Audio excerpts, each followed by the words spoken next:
and whippoorwill call. And evening is night, I hurry to my blue heaven. Welcome to episode number 18 of My Blue Heaven. We just completed round 3 of the 2019 season, and where do we start, hey? Another disappointing 19-point loss.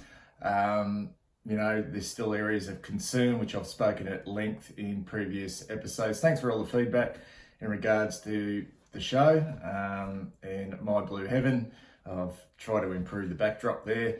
And I'll try and keep this today as brief as possible. I do understand that I do love to talk, and sometimes this may go a little bit longer than some people like to sit through. Look, without going over old ground, I think, the same issues arise against the Swans, which they did in round 1 and round 2 against Port Adelaide. And I spoke at length last week about my concerns with our game plan, and that still remains the same. I don't think much changed on the weekend.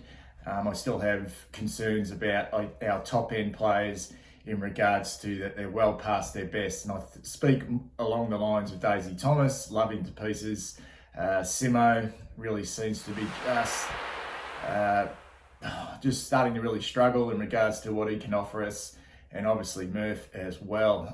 Clearly at this stage, those 3 boys are in our best 22, and until we have players really putting some genuine pressure on them coming through the VFL, then we're just going to have to go with them at this stage. They do provide a lot of leadership on the ground, but if you look at the top end players in regards to wage from opposition clubs, and I talk of the likes of Jared McVeigh from the Sydney Swans and what he's able to offer the Sydney Swans, and it just shows you that we really do lack that quality.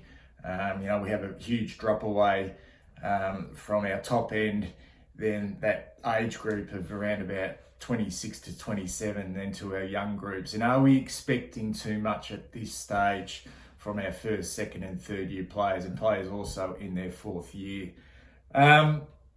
Look, I've heard some things over the last couple of days. A lot of supporters are really, really disappointed with the loss. A large quantity of supporters are out there who are already calling for Brendan Bolton's head. He'll be gone by the bye. Look, as far as I'm concerned, it's still a wait and see. It's round 3, it's a wait and see. I'm actually quite excited to see how we can evolve and how we can develop over the course of the year. A lot of our problems may be based on personnel, and I hate to say it, if it continues along those lines, it then not just becomes a problem of Brendan Bolton and the way he is coaching or the way we are playing, but it also might be some difficult questions around list management and the players we've actually got into the club.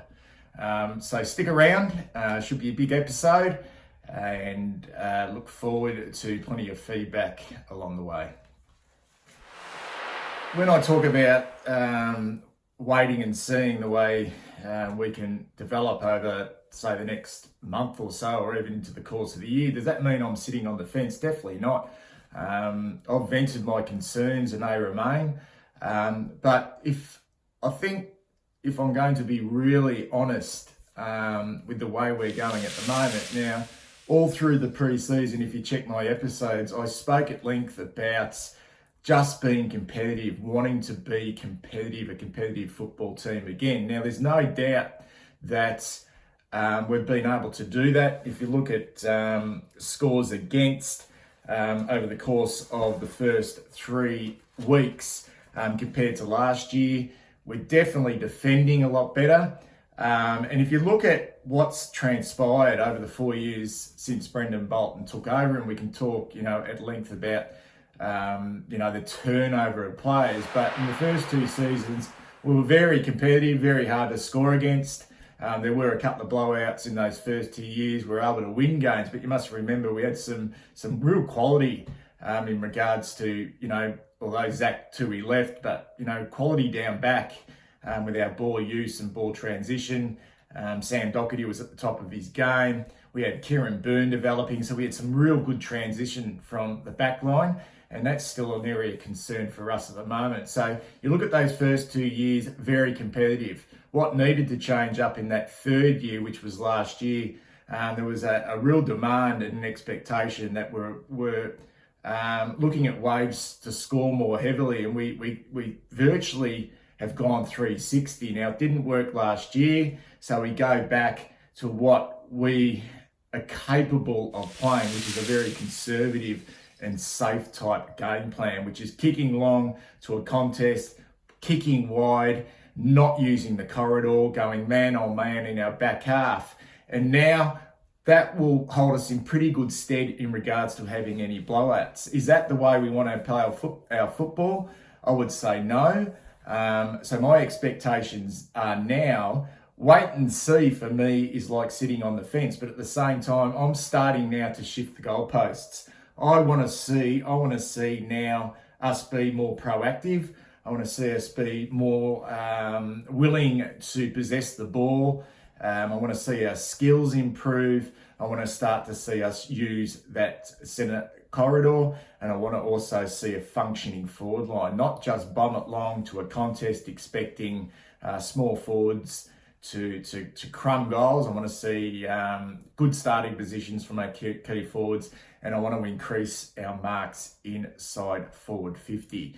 If these things aren't able to be rectified and developed over the course of the year, and we're unable to score more freely, then certainly questions will be asked and hard decisions might have to be made. But at this stage, I think we should just all relax a little bit, enjoy the fact that we have been competitive, not be happy with it at any extent, but let's just see the way we can evolve in the coming weeks. Now, I'm hearing a lot of comparisons made between us and St Kilda and the Gold Coast Suns and the Brisbane Football Club. Now, frankly, I don't really want to compare us to any other team, but the only way we can change that perception is having a win this week against the Gold Coast Suns. If we're able to do that, then hey, okay, there may be some progress. I hate talking about effort, and I've spoken about that before as well, but I think sometimes we get mixed up with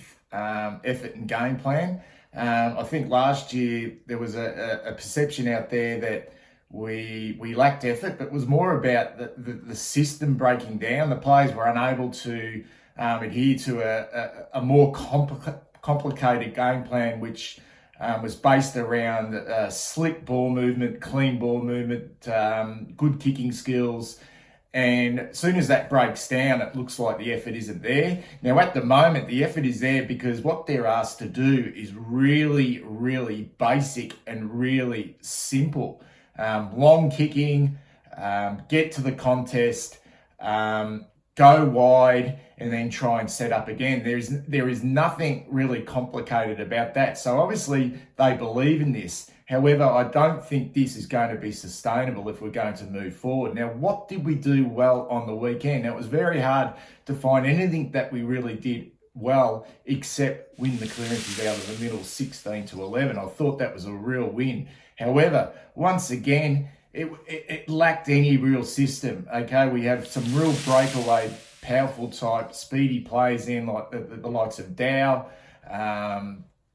Fisher, who once they find clean grass, they've got some real toe on them. But then the ball use going forward and any system going in forward was really, really lacking. So that needs to be fixed up. Now, if those clearances out of the middle with the 6-6 rule is something we've really worked over, the pre-season and the first 3 weeks, if that's going to be our one wood, we need to find better ways, of delivering that ball inside forward 50. The long bomb is not going to work. We need to find marks inside forward 50. Now, we got one of the best contested marks inside 50 in Harry McKay, we need to use him better, and he needs to also learn that he's not always going to get his marks in the contested way. So at the moment, a real strength of ours is that clearances in the middle, not so good around the ground, but in the middle, we just need to really improve with the way, and that also includes Patrick Cripps as well. Let's just get it on the boot at any cost and see what happens from there. So let's not get mixed up with effort. Okay, the effort is there because these boys believe in the game plan. Okay, but the game plan for me is not going to be sustainable. Okay, it needs to evolve, and it needs to evolve pretty quickly, or the season could get messy very quickly. A lot of things we did really poorly. Transition from halfback is a massive concern, and that to me is more about personnel at the moment. What are we able to do? I think the good news is that Tom Williamson is on the improve, and also Harrison McCready. Now I can see both of these boys having a significant impact, hopefully, mid-season onwards. Both good users of the ball, both very mobile, and both can play a variety of roles, both defensively and also on the tack. Unfortunately, Simo and Daisy, as much as they've been great warriors, unable to provide us with any of that. And if you look on the other side of the ledger, Sydney were able to use those players in their back half and keep control of the ball. If you look at what they were able to, the uncontested possessions were all set up from the back half. Thurlow, Rampy, Lloyd, McVeigh, Mills had a total of 125 disposals between them. We were unable to put any pressure on those boys, and they just set so many of their attacking forays from that back half. If you look at our boys in our back half, pretty good at defending one-on-one, but our inability once again to transfer that ball from our defensive 50 was laborious, it was slow, and it was completely bereft of any creativity. Some of the concerning stats, I mentioned the marks inside 50, which once again, when you've got, Casbolt, one of the best contested marks, you've got Harry McKay down there as well. And, we were beaten in marks inside 50 for the game. Disposal efficiency, we're at 67% to Sydney 77%, and time of possession 36% us and 47% for the Sydney Swans. And then the big one, the real concern was Sydney 107 more disposals, most of those uncontested, and the fact that we had 18 less tackles suggests that we were chasing tail for most of the afternoon. Sydney did their homework and they did it well, knew that we would kick long, knew there wouldn't be much system to our game other than just getting it on the boot, knew where to go, knew where to position themselves, and off they went to the races. And this is why the game plan is just not going to be sustainable. There are too many smart coaches out there. There's too many smart teams out there. They're just going to feed off that type of predictable game style.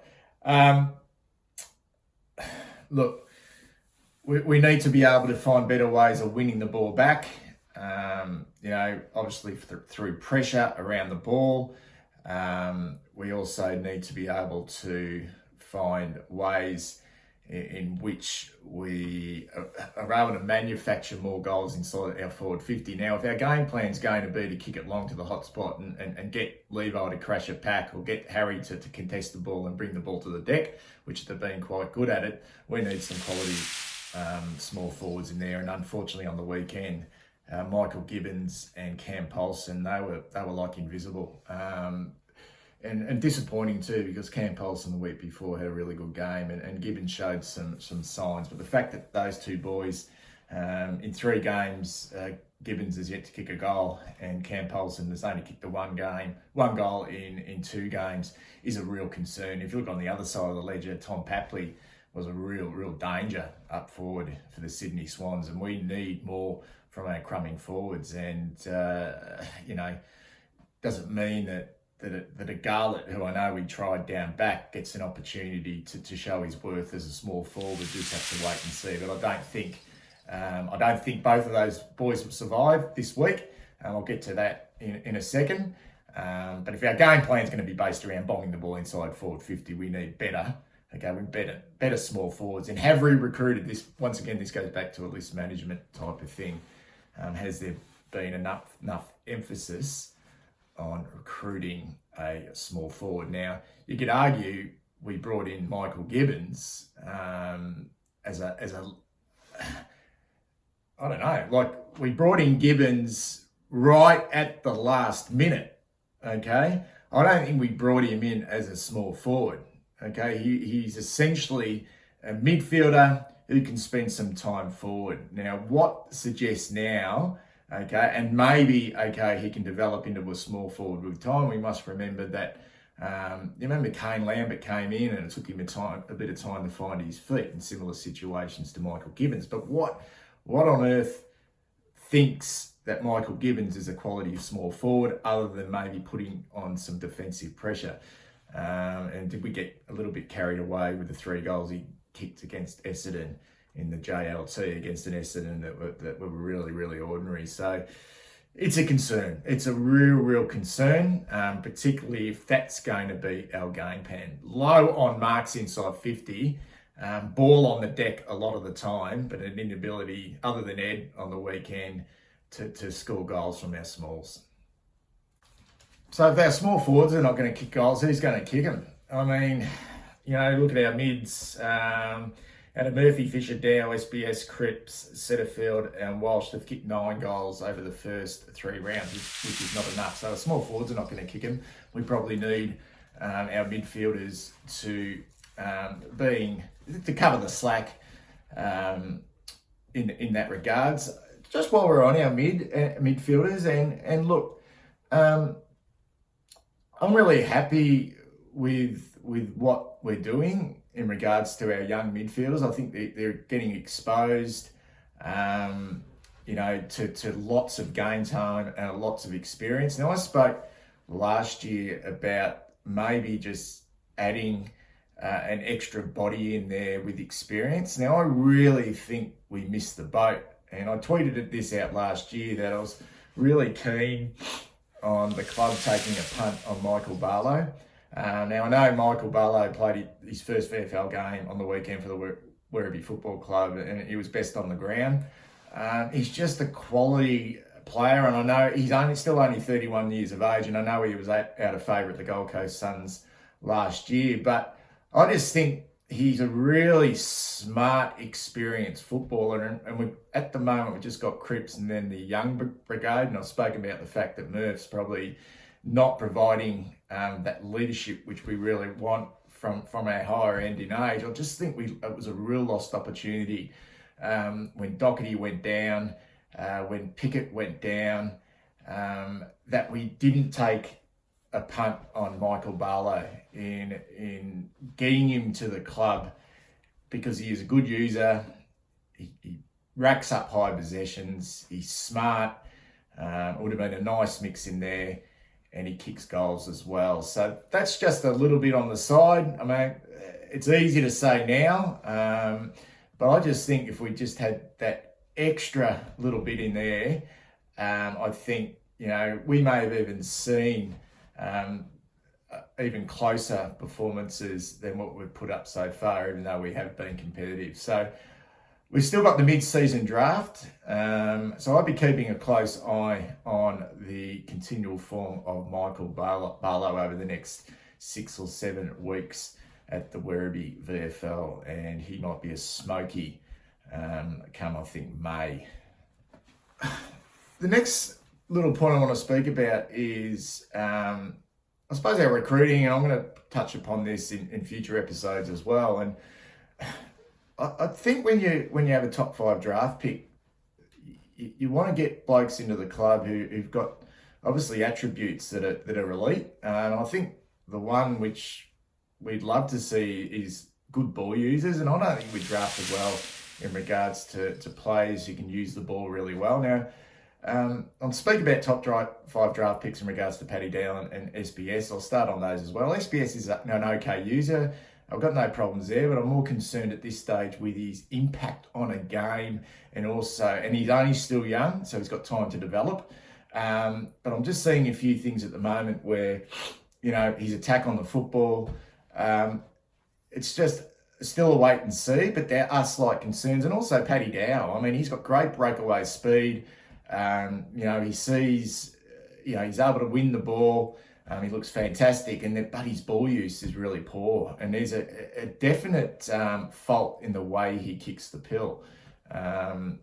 We saw it a little bit last year, but I think it's got even worse this year. And the other one at this stage, he's only second year, and I think down the track he might be okay. But when you cough up a top 10 draft pick, there might be some issues also with Lockie O'Brien and what is his role going to be down the track? As an outside player, do we need to see a little bit more from him as well? Now, second year player, you cut them some slack, but as a top 10 draft pick, I would have liked to have seen just a little bit more. So we can blame Brendan Bolton, we can blame game styles, but sometimes you can only work with the players you've got. And at this stage, I spoke about that high end, but maybe we need a little bit more impact from those younger brigade as well. Not necessarily high possessions, but if you're going to be a damaging breakaway player, like I say, a Paddy Dow, then you need to be damaging. You need to kick those goals, and you also need to be able to hit up targets inside forward 50. The same with SPS. If you're going to be a low possession type player, 19, 21 disposals, that's okay for a young player. But you need to have a significant impact on the game. The same with a Lockie O'Brien. If he's going to win 15 disposals, that's okay, but you need to have an impact on the game, a small impact on the game. And unfortunately, I don't think we are seeing that at the moment as well. Let's get to our awards, the wow moment, the Warren Jones wow moment. And look, couldn't go past Ed Curnow. Now, Brendan Bolton cops a lot, and I'll be the first to say that I didn't think, and it's only early days, it's one game, but I was the first to admit that what was Ed's role, the first 2 weeks, like he's playing a forward role. Was it a defensive forward role? Was he supposed to be creative? But he showed on the weekend that he looks like he's capable, or hopefully capable, of filling that role. Okay, at least Bolton has decided, okay, let's go with a young midfield group and let's try and find a role for Ed, and it worked on the weekend. 4 goals, you can't go past that. And those first 2 goals he kicked in that first quarter were simply magical. One on the left foot and the other one on the boundary on the right foot were fantastic. It also shows, and then he kicked another one later on. It also shows that maybe he does have some smarts and a little bit of forward craft, which we may lack. And hopefully now Ed can build on that. Now, the likelihood is Ed Curnow is not going to kick 4 goals every weekend. But what we do now know there's something to work on, okay, with one of our older players and a new role for him. So I think as a wow moment, in a game which didn't provide many highlights for us, I thought probably the most unlikely of players in Ed Curnow provided just that. You can't go past Liam Jones as the 1%er player of the game, just numerous. Now, I think the way we played has really helped Liam, and also probably Jacob Wiedering as well. I think we can't complain at all about our 2 key position players. They've been simply outstanding in the first 3 rounds. To keep Buddy to 2 goals, the first one he shouldn't have got, was an absolute joke, was an outstanding effort. Buddy really had no significant impact on the game.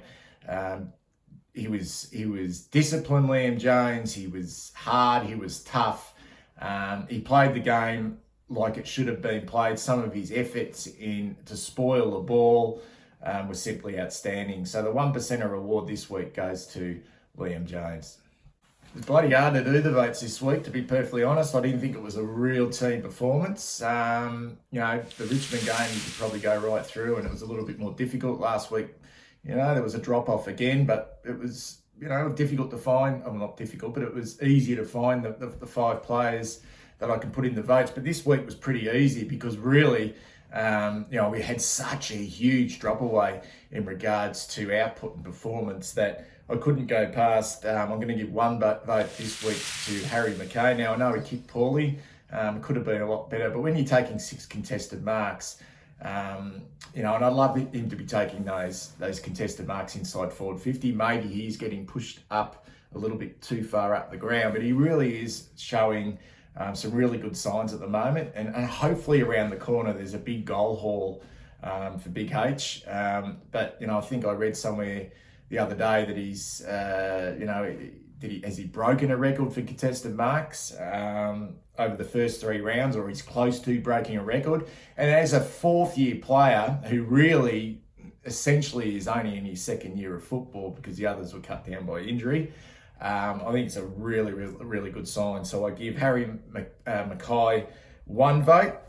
2 votes to Sam Walsh. I've been wanting to get Sam Walsh into the votes in the first 2 rounds.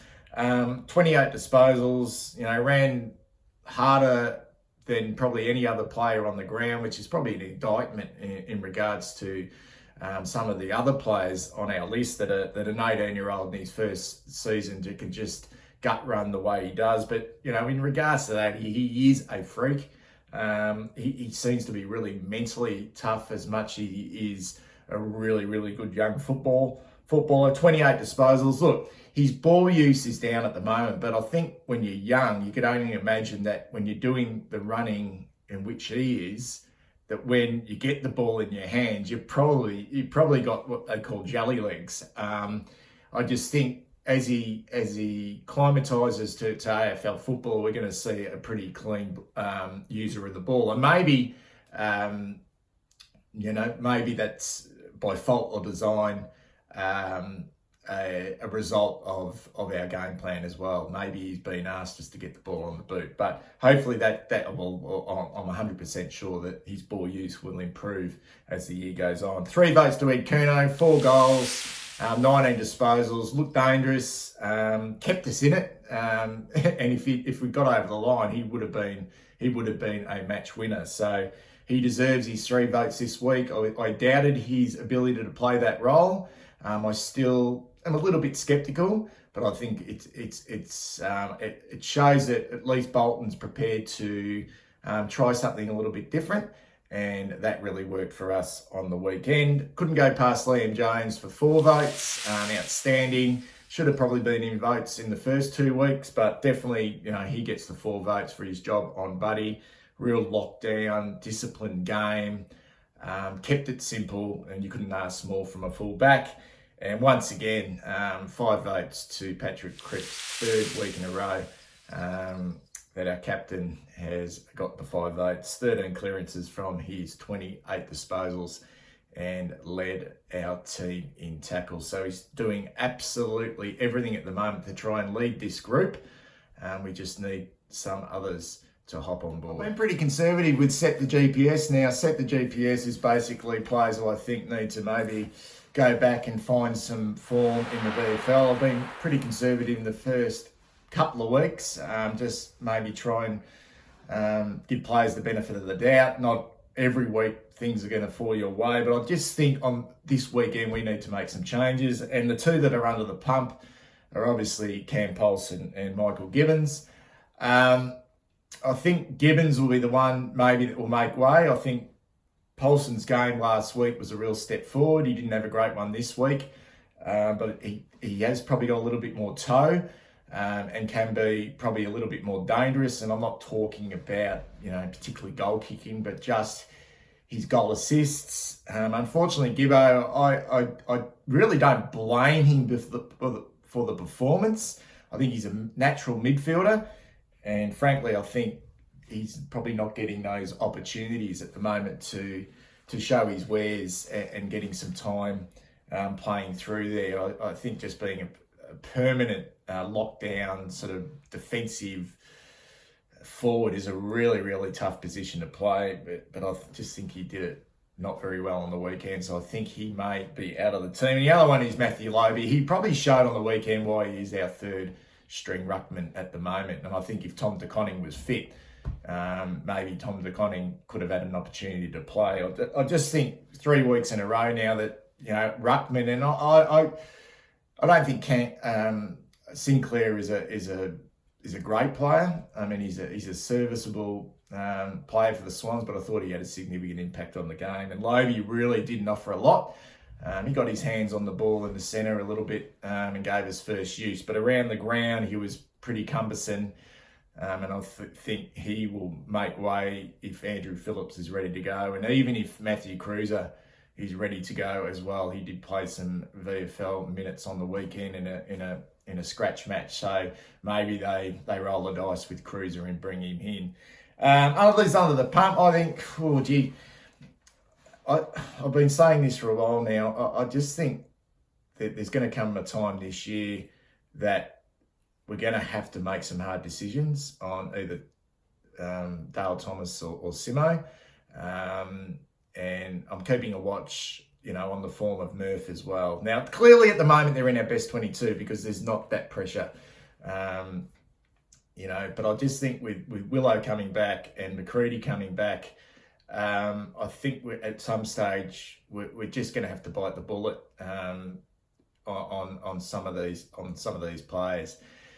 So it's like I said with our progress this year. At the moment, it's a wait and see, and I hate to say it because they've just been fine servants, but sometimes time catches up with you, and at the moment we're probably not getting the impact that we'd like from that group. Okay, let's have a look now at our upcoming game, round 4 game against the Gold Coast Suns at Metricon Stadium. And let's just hope that we don't hear that fucking noise that you hear after every Gold Coast Suns goal. That would drive me insane. But look, full credit to the Suns. They've been ultra competitive over the course of the first 3 weeks. Probably had an easier draw than us. Well, they had the Saints in round 1. Probably unlucky not to win that game or at least get a draw. Got the Dockers at home and were able to come from behind.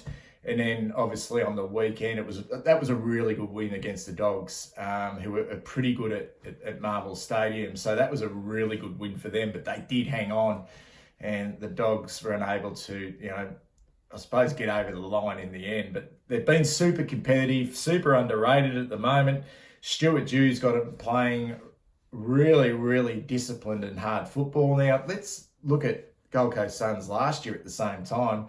They were playing similar type football, and we just happened to cop them in, I think it was round 2 last year, where they really touched us up at Etihad Stadium or at Marvel Stadium and really made us look pretty ridiculous with Tom Lynch, I think, kicking 7 goals that day.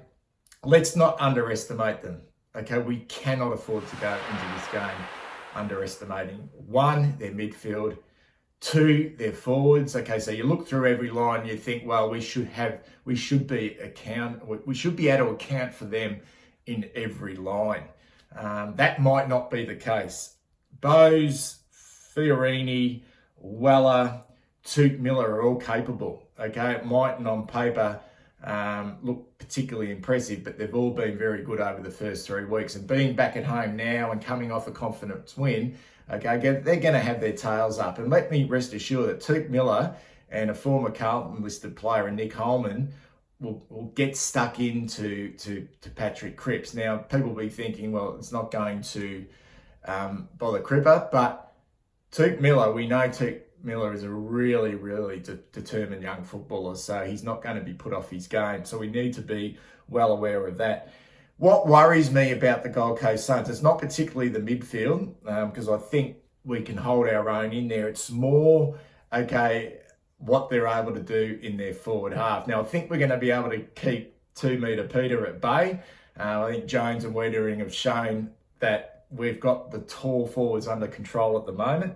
But it's more these 3 players that really, really worry me. And there's going to be a few sweaty bum cracks in our back half come Sunday afternoon. Andrew Swallow, Jack Martin and Alex Sexton. Now, we have not been able to handle medium-sized forwards at all this year. If we go back to the Port Adelaide game, Ebert, Connor Rosie, really, really destroyed us. If we go back to the Richmond game, it was more their medium type forwards who gave us, Jack Higgins as that small that gave us some real headaches. And on the weekend, again, it was Isaac Heaney who completely destroyed us, and also Will Hayward. It was lucky Will Hayward went off when he did, because he was on course to maybe kick 4 himself. So those are the 3 players who worry me in regards to the forward 50. Who we put on them is another story. Lockie Plowman's had that lockdown role at the moment. But if we're going to ask the likes of Simo and Dale Thomas to be looking after a Jack Martin or Alex Sexton, it could get a little bit ugly. So they are the 3 players that concern me in the forward half for the Gold Coast Suns. And finally, don't underestimate the defence of the Gold Coast Suns. It is a no-name defence. Sam Collins has been outstanding as that intercept defender, as a lockdown intercept defender. He's a great mark. He'll probably get the job on Harry McKay. So we need to be wary that they can more than hold their own. Same with Jack Homsch, who's had a really good start to the season. And also Charlie Ballard as well. But the big area of concern is I spoke about our transition from back half, but the Suns are really good at transitioning the ball from their defensive 50. Now, we thought the Sydney did it well. Wait till you see the likes of Jared Harbrow. And also I think Pierce Hanley is starting to show a little bit of form as well. So they're 2 boys that we need to be really aware of. Do I expect to win? I don't know what to expect anymore from our football team. I'm excited to see if we can develop a little bit more and be a little bit more systematic and be prepared to be a bit braver with our ball use. But it's a trust thing now. Frankly, we've been competitive. A lot of my friends are saying to me at the moment when I speak to them, geez, the Blues are going all right. They're nice and competitive. And I say to them, well, have you really watched them and watched them the way we're actually playing? And usually they will respond by saying, no, you're probably right, I haven't. But, the scoreboard suggests that they're right in games. Yeah, we are right in games. But this week is a chance for us to pit ourselves up against the team, okay, that we think we are better. All right, so there is no excuses at all this week. So if we get beaten this week, it's going to be really interesting. It's going to be really interesting to see the fallout. And we know the fallouts from losses against the Gold Coast Suns at Metricon Stadium. We only have to go back to Brett Ratton's tenure. I don't think there's going to be any drastic changes being made. It's fascinating. It's really going to be fascinating this weekend to see what we're able to do. I'm predicting a win. I don't think it'll be by much, but I'm just keeping my fingers crossed. If you like these videos, guys, please subscribe. Please put any feedback down below, and hopefully a win for the Blue Boys this weekend. I'm going to try and hit the training this Friday. It's an open training session this Friday, so I'll post up a training report to see how the boys are travelling, particularly with big crews.